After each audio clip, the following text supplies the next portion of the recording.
Obviously, this is an adult child. It's a very We're specific expecting question. that. And I think maybe the question is coming from detecting that they might have those tendencies and how to navigate that if you do determine that they have that. That's a tough question, and believe it or not, it's a question I get all the time.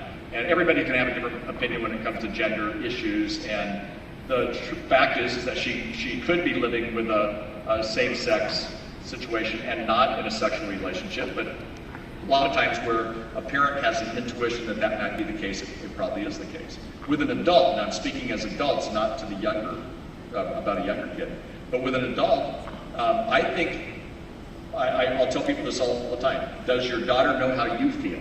Does your daughter know what you believe? Okay, if she does, then I think you expand the relationship, because there's a pretty good chance, I mean, odds are that relationship is not going to last, whether it be because it's lesbian or just because it's just not going to last. That's what happens in same-sex attractions. They hardly ever last. They do last in some, but they hardly ever last. So you want to be that safe person. So it's possible for you to agree to disagree with her in terms of some of the decisions she's making about her sexuality, but I still think you'd be the safe person, see? But again, do tell her what you believe, do tell her how you feel, but don't be a one-topic parent here, okay? Because if you're only a one-topic parent because your heart is breaking, then you're losing the relationship with your adult child. And I don't think it's worth doing that, especially at that time. My most well-known book right now is a book called Doing Life with Your Adult Children, Keep Your Mouth Shut and Then Welcome That Out, which pretty much explains what the book's about. But in that book, a lot of times I say, when they violate your values, this is not the time to shun them, or not the time to just dump your anger. And in fact, if they know that they're violating your values, they still have one question: do you still love me? And I actually think what God teaches us is that it's possible to love our children even in the midst of them violating our values or straying from their faith and all those kinds of things. So you ask a complicated question.